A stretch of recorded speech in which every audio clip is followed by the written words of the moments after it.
El resentimiento, esa compleja y a menudo subestimada emoción, no es sino la ira que, lejos de disiparse, se arraiga y se acrecienta con el transcurso del tiempo.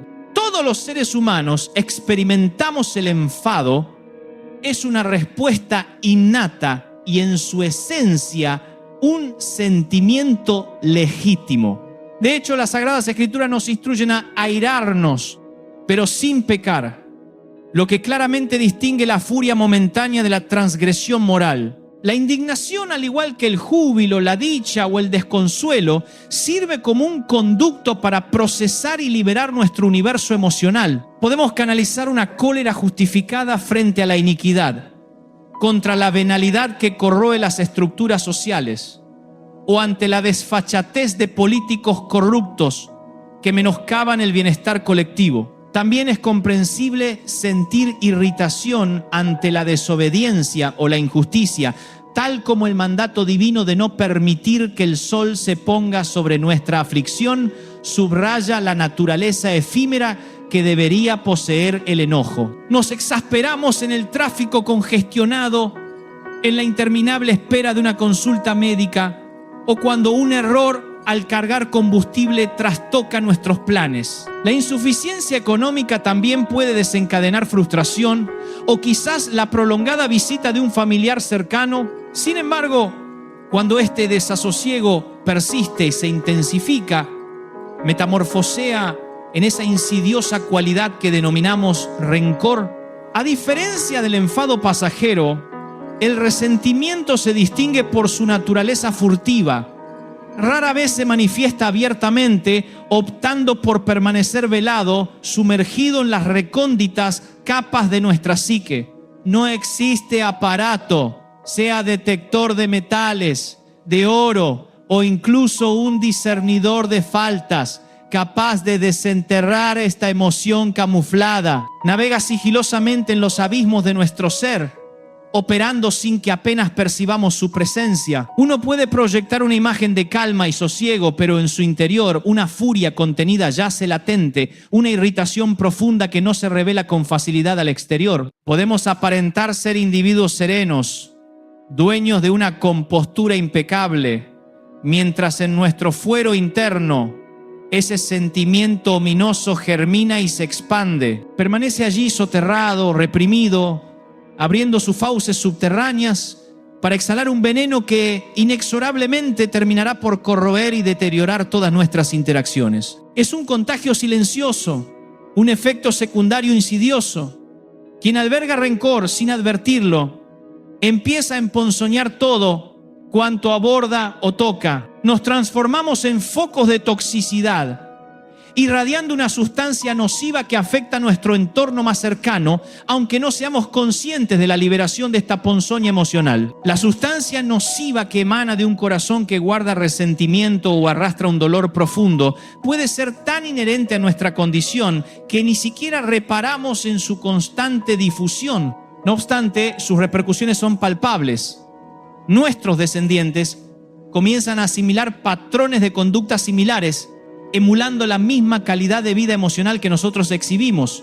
Nuestras amistades con el tiempo perciben que las conversaciones con nosotros suelen culminar con un sabor agridulce, una sensación ambivalente que dista de la plenitud. Existen individuos cuyas interacciones no llegan a amargar por completo, pero tampoco proporcionan una genuina sensación de bienestar. Son presencias que tras su partida dejan un regusto indefinible, ese que la palabra agridulce encapsula a la perfección. Uno se siente complacido por la compañía de un allegado, pero simultáneamente percibe una carga sutil, un peso emocional que perdura. Esta dinámica puede manifestarse incluso con nuestros propios progenitores o con nuestros hijos, dejando una extraña huella en el espíritu. Y no se trata de la incapacidad de escuchar dificultades. Por mi parte, estoy dispuesto a escuchar innumerables problemáticas, pero cuando estas adversidades se presentan revestidas de rencor, se percibe una aflicción que impregna el aire, saturando la atmósfera con su peculiar toxicidad, transformando el entorno en un espacio denso y pesado, dificultando la verdadera conexión. Para una perspectiva renovada sobre la vida y la fe, suscríbanse al canal Corazón a Cristo. Rememoro una anécdota que se narra de épocas pretéritas, cuando la rabia canina era una sentencia ineludible. Un hombre, mordido por un can infectado, recibió el devastador diagnóstico de que había contraído la enfermedad sin posibilidad de curación. El médico con pesar le aconsejó: estimado señor, su estado es terminal. Le sugiero encarecidamente que ponga sus asuntos en orden con la mayor celeridad. Desconcertado, el paciente inquirió si no existía ninguna alternativa. A lo que el galeno replicó: lamento desilusionarlo, pero sería una falsedad cruel infundirle esperanzas vanas. Ocúpese de su legado. De inmediato el hombre solicitó papel y pluma y comenzó a redactar con una urgencia febril. El médico, asumiendo que el paciente preparaba su testamento, le concedió privacidad. Al regresar, complacido por la aparente diligencia, expresó: me complace ver que ha comenzado a ordenar su testamento. La respuesta del moribundo fue escalofriante: no, doctor, esta es la lista de todas las personas que planeo morder antes de fallecer.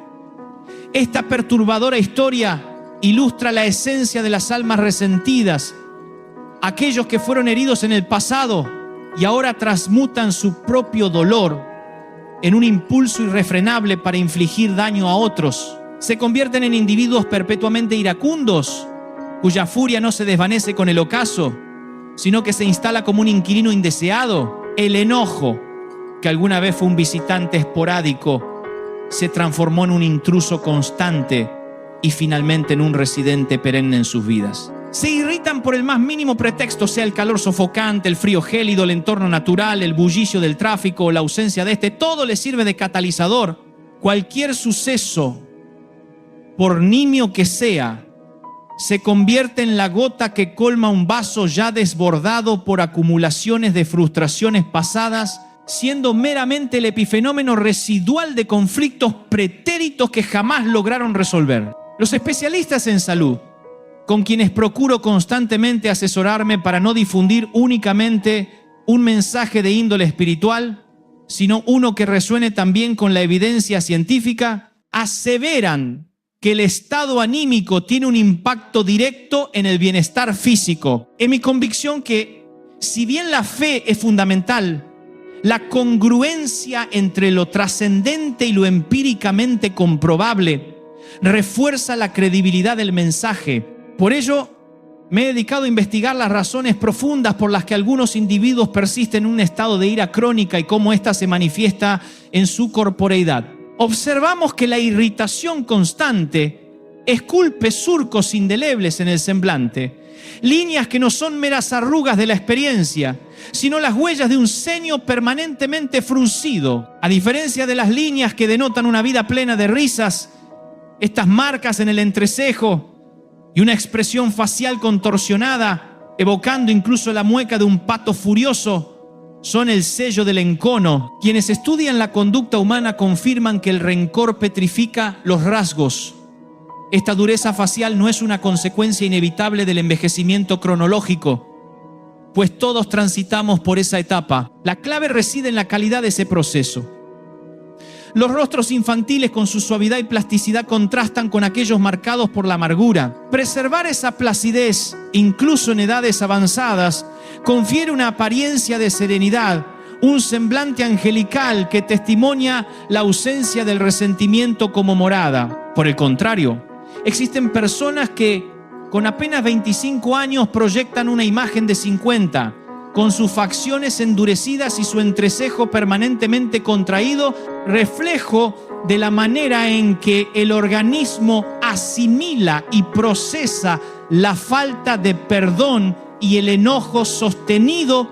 Los profesionales de la salud también señalan que la ausencia de perdón o la persistencia del resentimiento se manifiesta en la postura física. Los hombros se encorvan, la espalda se curva, alterando la ergonomía corporal. Este fenómeno se debe a la carga de un peso que, si bien ellos denominan anímico, posee una profunda dimensión espiritual. En lugar de erguirse con aplomo, el individuo tiende a encogerse, como si la pesadumbre lo comprimiera. Observarán que las personas marcadas por el rencor parecen empequeñecerse con el tiempo. Al describir estos síntomas, la primera interrogante que asalta la mente es: ¿quién en su sano juicio elegiría voluntariamente un estilo de vida tan gravoso? ¿Quién desearía vivir encorvado, con los rasgos endurecidos y el ceño fruncido? La respuesta es unánime: nadie. Sin embargo, paradójicamente, el resentimiento a menudo se infiltra en nuestra existencia sin una invitación explícita, y con el tiempo nos habituamos a su presencia a tal punto que la consideramos una parte intrínseca de nuestro ser. Curiosamente, el vocablo resentimiento no figura en las concordancias bíblicas, siendo un término de acuñación relativamente reciente con apenas un par de siglos de antigüedad. Su peligrosidad radica en que, de manera inconsciente, el afectado irradia una atmósfera de amargura que permea a sus descendientes, hijos y nietos, y si la providencia lo permite, incluso a las futuras generaciones. Los niños, testigos silenciosos y vulnerables, observan cómo sus mayores discursan con acritud no solo de figuras espirituales, sino de sus propios progenitores, narrando sus experiencias de crianza no como lecciones de vida, sino como crónicas de dolor. Y de este modo no solo heredan, sino que se les imparte esa carga, esa suerte de maldición emocional. No dejes que el pasado defina tu futuro. Suscríbanse al canal Corazón a Cristo para descubrir un camino de liberación. Es fundamental discernir entre la herencia y la impartición. La herencia se refiere a aquello que se lega a alguien. La impartición, en cambio, es lo que se infunde o se deposita en el ser de otro. Y esta transmisión diaria a nuestros hijos puede ser un faro de bendición o una sombra de adversidad. Ante los desafíos vitales, nuestros vástagos instintivamente se cuestionarán: ¿cómo habría actuado mi progenitor en esta situación? ¿Cuál sería la reacción de mi madre? Si la matriarca respondía con un corazón lacerado por el encono, es probable que la hija replique ese patrón, manifestando un resentimiento similar. Tratará a su cónyuge de la misma guisa que observó a su madre tratar a su padre, y el hijo recíprocamente emulará la conducta paterna hacia su pareja. Este ciclo se perpetúa, replicándose inexorablemente de una generación a otra. Es el ineludible influjo del entorno. Aunque podemos invocar la ruptura de maldiciones ancestrales, proclamando que si los padres comieron uvas agrias, los hijos no heredarán la dentera. Y ciertamente creo en el poder renovador de la gracia divina que hace nuevas todas las cosas. No podemos subestimar el poder omnipresente del ambiente. Si en un hogar se respira una atmósfera donde cada festejo, cada pena, cada victoria o derrota se vincula invariablemente al consumo de alcohol, ese entorno moldea. No se trata de una predeterminación genética, se trata de un ecosistema emocional. No existe fuerza capaz de liberarnos del impacto de una atmósfera familiar donde la ausencia de Dios es llenada por una dependencia de sustancias o emociones tóxicas. El rencor opera de manera análoga al alcoholismo ambiental. Cuando las tertulias familiares se convierten en un foro para la crítica y la murmuración ajena, los infantes internalizan que el propósito de las reuniones, incluso después de un servicio espiritual, es diseccionar los errores ajenos. Lo que fulano hizo mal, por qué sultano actuó de tal modo,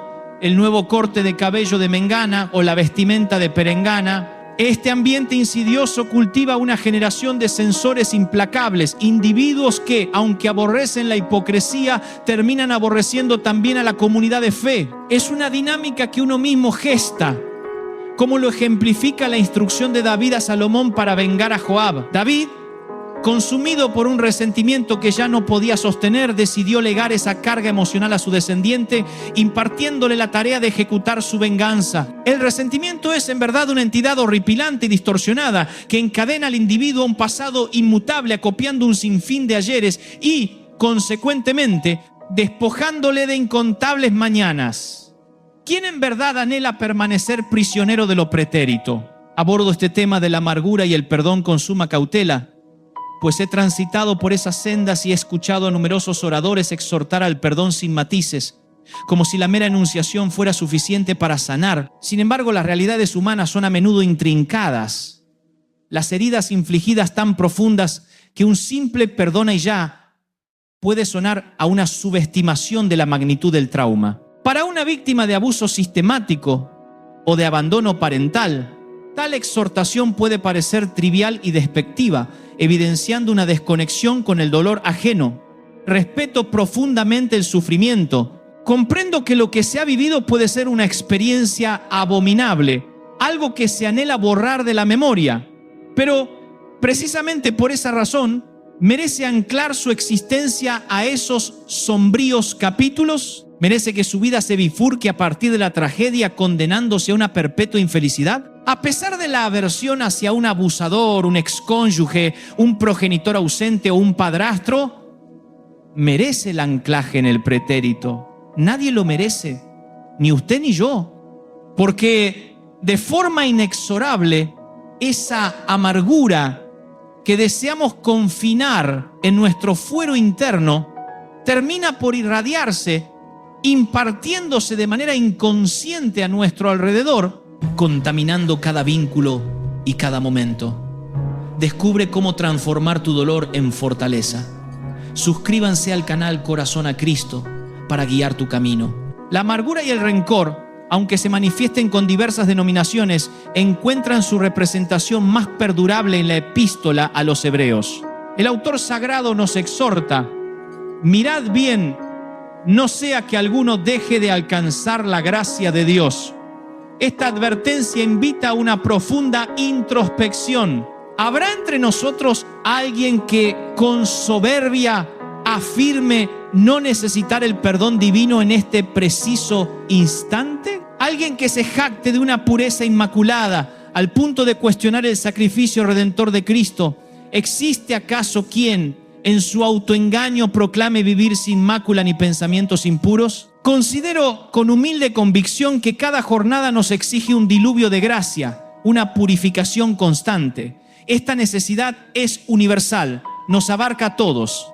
Y fíjense en la trascendencia del riesgo que el escritor a los Hebreos subraya: la posibilidad de no alcanzar la gracia divina, de permanecer sin el perdón.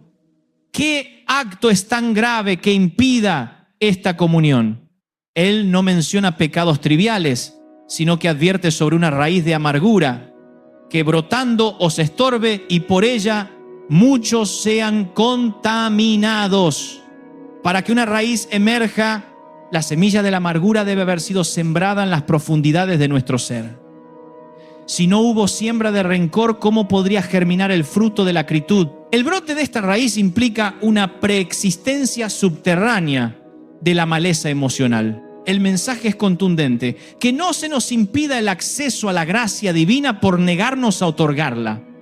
Me estremece la idea de que mi incapacidad para perdonar pueda, a su vez, clausurar la puerta al perdón de Dios hacia mí. El Señor, sin lugar a dudas, lo reitera: con la misma medida con que midáis seréis medidos. Esta es una verdad bíblica inmutable. Aquellos que exigen una justicia implacable para los demás, pero claman por misericordia para sí, caen en una contradicción. Si usted invoca la justicia para su prójimo, ¿desearía que Dios aplicara esa misma vara a su propia existencia? Yo ciertamente no deseo la justicia divina sobre mí, pues desaparecería sin rastro. Mi clamor es por su compasión. Y Dios, en su infinita sabiduría, responde: pues concédela. Lo que siembras, cosecharás. Da gracia y gracia recibirás. El autor de Hebreos prosigue, advirtiendo que esta raíz de amargura no solo nos obstaculizará individualmente, sino que muchos serán contaminados. Efectivamente, el resentimiento hacia un excónyuge empañará sus futuras relaciones afectivas, se propagará a sus hijos y, lo que es aún más devastador, asfixiará y arruinará su conexión con el Altísimo. ¡Qué agravio, por profundo que sea, vale la pena a cambio de una relación distante con el Creador! ¿Vale la pena sentir un cielo de bronce donde sus súplicas no son escuchadas simplemente por su negativa a perdonar? Insisto, no subestimo el dolor ajeno, lo comprendo. Cada alma aquí presente atesora una narrativa de sufrimiento, Una experiencia que podría conmovernos hasta las lágrimas si se le concediera voz y tiempo. Nadie ha transitado por esta existencia en un lecho de rosas. Reitero, mi propósito no es minimizar su dolor. Mi aseveración es que no merece la pena que por aferrarse a ese rencor usted se prive del torrente de la gracia de Dios. Es vital recordar que poseemos una reserva finita de energía para cada jornada. Bien administrada, esta energía nos permite culminar el día, aunque exhaustos por la labor, con la satisfacción de haber sido productivos. Sin embargo, cuando el resentimiento se instala, el panorama cambia drásticamente. Uno puede levantarse al alba, pero a media mañana una cefalea implacable se instala, el cuerpo se resiente y el día se transforma en una ardua travesía hasta la cama. Semanalmente la vitalidad del lunes se desvanece antes del martes, dejando la semana como una carrera de obstáculos. ¿Cuál es el voraz depredador de esta fuerza vital? A menudo no son los problemas per se, pues las adversidades son universales. No es usted el único ni el último en enfrentar desafíos conyugales, parentales o económicos. Bienvenido a la realidad. La clave reside en la postura que adoptamos frente a estas vicisitudes. No se trata de ignorarlas, sino de evitar que echen raíces de amargura en el alma. Enójese, sí, pero libere esa emoción antes de que el sol se oculte. Porque llega un punto donde la amargura ya no es algo que usted posee, sino algo que lo posee a usted, una condición que lo subyuga. Esta servidumbre tiene un precio emocional que sencillamente no podemos costear. Se nos ha concedido un presupuesto emocional limitado y ofenderse no está contemplado en él. Es un gasto excesivo que nos sumerge en un déficit espiritual, privándonos de lo más preciado de nuestro ser. Únete a la comunidad de Corazón a Cristo y transforma tu perspectiva con cada video. Suscríbanse ahora. Ante la imperiosa necesidad de extirpar este flagelo, surge la pregunta: ¿cómo lograrlo?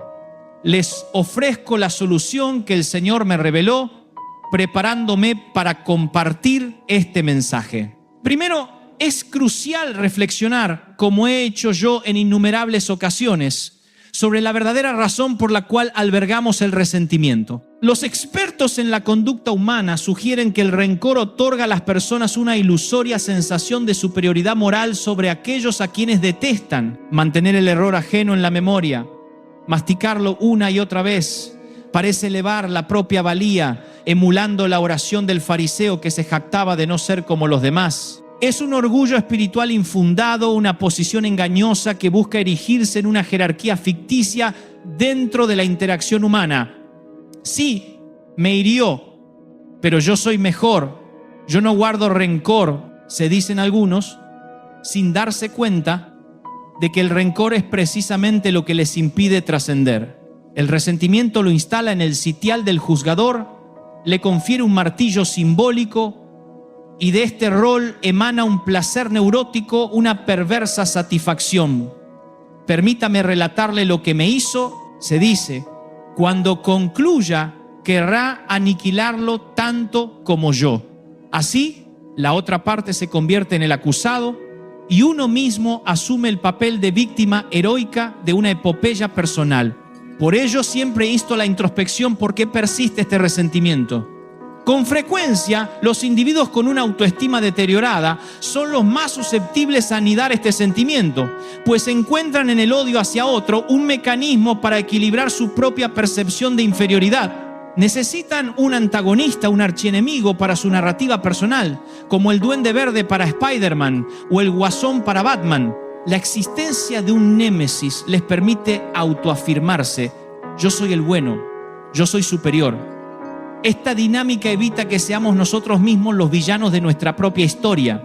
Siempre estamos en la búsqueda de alguien que parezca más aborrecible que nosotros, posicionándonos así en una jerarquía moral superior, aunque sea ficticia. Por lo tanto, mi invitación a quienes batallan con la amargura es a emprender un examen honesto. A continuación, les sugiero un ejercicio que, aunque carece de una base bíblica explícita, posee un inmenso valor terapéutico y lo he practicado con resultados sorprendentes. Escríbalo.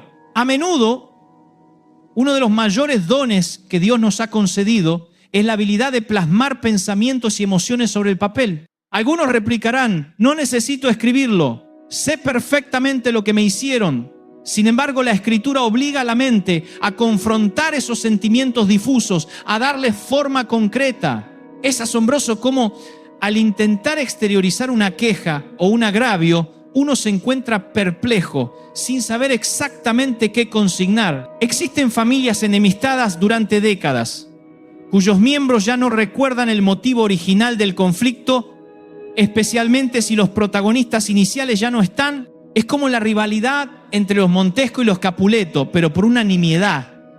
La abuela Ana se enfadó con los vecinos porque le negaron un poco de aceite, y ahora los nietos se odian por esa insignificante afrenta. A veces, la desunión de linajes enteros se gesta por problemas que navegan subterráneamente en los intrincados canales de la transmisión emocional, sin que las generaciones actuales comprendan la raíz. Cuando se insta a estos herederos a transcribir los orígenes de su amargura, la futilidad del rencor se hace patente, revelando que el gasto de energía emocional es desproporcionado a la causa original. Cuando uno logra exteriorizar y plasmar el resentimiento, a menudo se da cuenta de que se basa en sensaciones vagas, amorfas, carentes de un fundamento sólido. En la congregación donde me formé, los consejeros pastorales solían insistir: no me hable de sensaciones. Está hastiado de una fe cimentada en percepciones subjetivas. Siento que no me aman. Siento que hablan de mí cuando entro. Se les pedía pruebas, evidencias concretas, no meras impresiones. ¿Estuvo usted presente? ¿Le contaron directamente? La respuesta era invariablemente: no, pero lo siento. Otros afirmaban: siento que ese matrimonio está en crisis, lo percibo al verlos. ¿Acaso estuvieron en la intimidad de su hogar? La mayoría de los resentimientos, cuando se les somete a un escrutinio riguroso, carecen de asidero factual, revelándose como meras conjeturas sin sustento. Profundiza en la fe y el bienestar emocional. Suscríbanse al canal Corazón a Cristo y comienza tu transformación. Es como el niño asustado en la oscuridad que confunde la manga de una chaqueta con un monstruo en la película Monsters, Inc. Al encender la luz, el padre revela la verdad: es solo una prenda. De igual modo, al traer nuestra amargura de la oscuridad a la luz de la razón y la reflexión, descubrimos que muchas de nuestras aflicciones son nimiedades, tonterías que no merecen la energía emocional que les dedicamos. Remordimientos de años por una invitación a cenar rechazada o por la decisión de una pareja de no contraer matrimonio. La iglesia se ha dividido por estas insensateces, donde sensaciones triviales han generado abismos de resentimiento. ¿En verdad queremos que un hijo se case sin amor por la cohesión familiar en la iglesia? La necedad de tales expectativas se hace evidente al escribirlas y exponerlas a la luz. Por ello, la tercera recomendación: aunque no posea una base escritural explícita, reviste un valor profundamente terapéutico. Cuando el enojo comienza a gestarse, cuando percibe que el resentimiento amenaza con echar raíces, existe una válvula de escape sumamente efectiva: el movimiento. Nada mejor para disipar la arista de una emoción intensa que un cambio de entorno, una alteración en la geografía de su mente y su cuerpo. Salga a caminar. Si dispone de los recursos, emprenda un viaje más distante. Si posee un vehículo, conduzca sin rumbo fijo, dejando que el paisaje disipe la densidad de sus pensamientos. ¿De dónde surge esta sugerencia? Recuerde a Abraham, sumido en la desolación dentro de su tienda por su falta de descendencia. Dios no le habló allí, le ordenó: sal de la tienda y cuenta las estrellas. ¿Por qué? Porque desde la lona Abraham no podía ver más allá de su frustración. Elías, consumido por la desesperanza en una cueva, recibió la orden divina: levántate, cíñete y sal, porque largo camino te resta. Mi consejo, cuando el resentimiento lo aprisiona, es no permanecer acurrucado en el sofá, consumiendo distracciones estériles. Cuando un sentimiento destructivo crece, es imperativo salir, despejar la mente. Hable con el Señor mientras camina, cante, contemple la naturaleza. Puede parecer una trivialidad, pero es algo que el propio Dios demandó a sus profetas.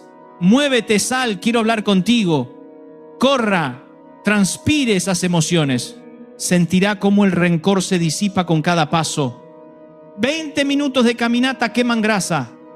Media hora queman resentimiento. Luego de esta purga física, prepárese para el siguiente paso crucial. Háblele al Señor. No importa la magnitud de su rencor, ni cuán extensas sean las hojas que haya utilizado para plasmar su aflicción. El soberano no se adormece, no se aburre, está dispuesto a escuchar cada detalle. Si la furia lo consume, si el remordimiento lo atenaza, si cualquier emoción lo desgarra, tráigala directamente a Dios. No te pierdas ningún consejo para una vida plena. Suscríbanse al canal Corazón a Cristo. Es inútil e imposible ocultarle nada. ¿De dónde hemos extraído la errónea noción de que debemos purificarnos antes de presentarnos ante el Altísimo? ¿De dónde procede la absurda idea de que no podemos comparecer ante Él sin antes haber implorado perdón? Vaya y dile: así soy, Señor. Soy tu hijo pródigo y mi aroma es el del chiquero, del puerco. Si vengo de la inmundicia, ¿a qué otra cosa he de oler sino a podredumbre? Rememore el abrazo del padre al hijo pródigo. Lo recibió cuando aún apestaba a cochino. No le exigió un baño previo. Lo abrazó en su estado impuro y después lo envió a purificarse. El Señor lo limpiará, pero primero lo abrazará tal como es. Así que preséntese ante Él y exclame: aquí estoy, Señor, exhalando el hedor del resentimiento, del estiércol. Ayúdame porque soy tu vástago y tú has prometido ser fiel y socorrerme. ¿No lo cree así? Es una verdad innegable. 2 misioneros, uno birmano y otro novato, se aventuraban por las densas junglas de Birmania. Al cruzar un lago cenagoso que les cubría hasta el cuello, emergieron del otro lado. Y el inexperto quedó horrorizado al descubrir su cuerpo cubierto de sanguijuelas, esos parásitos que se adhieren a la piel y se introducen en ella. Desesperado comenzó a arrancárselas. El misionero nativo lo detuvo, advirtiéndole: no haga eso. Si las arranca bruscamente, una parte del parásito quedará incrustada y la herida se infectará. El novato, presa del pánico y cubierto de estas criaturas, preguntó: ¿qué podía hacer? El birmano respondió: debe apresurarse a la aldea conmigo y sumergirse en un baño de bálsamo, en un baño de aceite. Solo así las sanguijuelas soltarán sus garfios rápidamente y usted quedará completamente libre. El resentimiento es, en esencia, una sanguijuela que se aferra al corazón y no puede ser arrancada mediante la fuerza bruta, pues sus ganchos están profundamente arraigados en nuestra esencia. Por eso, es imperativo sumergirse en el bálsamo curativo de la gracia divina. Clamar al Señor: mírame, estoy infestado de estas sanguijuelas, ayúdame a ser libre, a ser sano. Es al sumergirnos en esa unción de perdón que a su vez somos capacitados para perdonar. Si nunca nos permitimos ser perdonados, operaremos bajo la inflexible ley del libro mayor, contabilizando meticulosamente cada ofensa. Me hizo esto, me ultrajó aquello. Apoya a esa persona. Anotaremos cada agravio con la precisión de un contable. Finalmente, la última y crucial recomendación es: déjelo ir. Adopte la práctica de recordar olvidar. Diga conmigo: me acuerdo de olvidar. Conviértase en un olvidadizo generoso, metódico en su desprendimiento. No permita que su ser se transforme en una madriguera de rata, una acumuladora compulsiva de agravios y rencores. Es fundamental aprender a desechar, a no atesorar, a ejercer una amnesia selectiva. Es el acto consciente de decir: esto a la basura, lo que me hicieron en 1982, eso ya pasó. Es como limpiar el escritorio de nuestra computadora, eliminar archivos innecesarios o borrar las cookies del navegador que ocupan espacio y merman la memoria. Debemos decir: aquello que me aconteció hace décadas o el resultado de aquel partido de fútbol que me amargó, ya está. Sé que ciertas amarguras son como sanguijuelas muy arraigadas, pero es imperativo soltarlas. No dejes que el rencor te pese. Suscríbanse al canal Corazón a Cristo para encontrar tu libertad. No podemos seguir sumando las afrentas del pasado, acumulando el rencor de un año tras otro. Es indispensable practicar una sabia amnesia, declarando: este es un costo emocional que no estoy dispuesto a sufragar, porque si usted persiste en el enojo con alguien, lo lleva a cuestas. Metafóricamente, si se irrita conmigo, me carga en su espalda durante toda la semana. Y si además se enoja con su suegra, entonces nos lleva a ambos. No se imponga esa carga. Viaje liviano y disfrutará plenamente del trayecto, porque es la única manera de transitar la existencia. Se supone que esta ligereza es el distintivo de los hijos de Dios. Responder al mal con bien. Bendecir a quienes nos maldicen.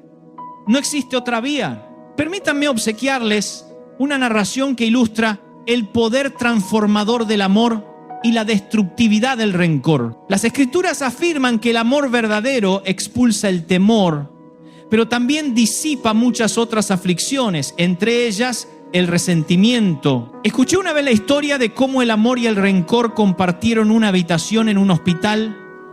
En la sala yacían dos caballeros aquejados de enfermedades graves, uno renal y el otro pulmonar. Dada su delicada condición, les estaba vedado el uso de televisores, pues se les había prescrito una paz absoluta para su pronta recuperación. En la estancia, una de las camas se ubicaba junto a la puerta interior del hospital, mientras la otra disfrutaba de una vista panorámica a través de un ventanal. Ambos pacientes, postrados, se encontraban inmóviles. Sin embargo, uno de ellos, el que padecía de los pulmones, tenía el privilegio hacia el mediodía de erguirse ligeramente y contemplar el exterior. ¿Qué ves?, inquiría su compañero, cuya cama daba a la puerta, y el paciente de la ventana comenzaba a relatar con vivacidad: pues bien, son las 2 de la tarde y veo a la pareja de siempre que se sienta en el banco de la plaza. ¿Hay una plaza allí?, preguntaba asombrado el otro.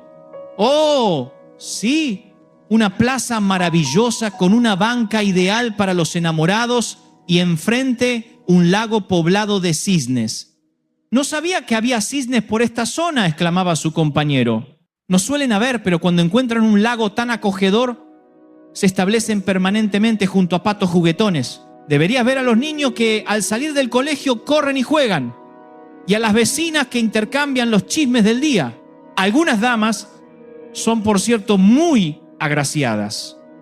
Y así, cada día, el observador de la ventana pintaba con palabras un vívido mundo para el que solo podía imaginar, pero una pequeña semilla de enojo comenzó a germinar en el corazón de aquel que estaba postrado junto a la puerta. Tras varios días de relatos, la pregunta ¿por qué a mí no me tocó la ventana?, se instaló en su mente. ¿Por qué debía él imaginar con ojos virtuales lo que su compañero contemplaba con una visión real? Ese enojo, lejos de desvanecerse con el ocaso, anidó y se transformó en una raíz de amargura que, como un cáncer silencioso, empezó a expandirse. Con el transcurso de las semanas, la escucha de los relatos de su amigo se tornó insoportable. Cada descripción del mundo exterior alimentaba la maldición interna de no haber sido él quien gozara de tal fortuna. Su enojo derivó en un profundo decaimiento anímico, y los médicos observaron con asombro cómo su salud se deterioraba inexplicablemente. Sus niveles de toxinas aumentaban, su glucosa fluctuaba sin razón aparente. La amargura de no poder contemplar por la ventana lo consumía, llevándolo a un estado crítico. Lo que sucedió después fue aún más sorprendente. Una noche, el compañero que yacía junto a la ventana comenzó a toser incesantemente, ahogándose. Los paramédicos intervinieron trasladándolo a cuidados intensivos y jamás regresó. Había fallecido, víctima, probablemente, de alguna infección intrahospitalaria. Para más historias que iluminan el alma, suscríbanse al canal Corazón a Cristo. El resentimiento te está robando la alegría. Te sientes encadenado a un pasado que no te deja avanzar. Descubre en Corazón a Cristo cómo el perdón y el amor incondicional son la clave para una vida plena y llena de propósito. No permitas que el rencor apague tu luz. Prepárate para una revelación que cambiará tu perspectiva para siempre. Te invitamos a explorar el poder de la gracia que te liberará. Suscríbanse al canal Corazón a Cristo para nunca perderse lo último y despedirte con una breve frase. ¡Hasta la próxima!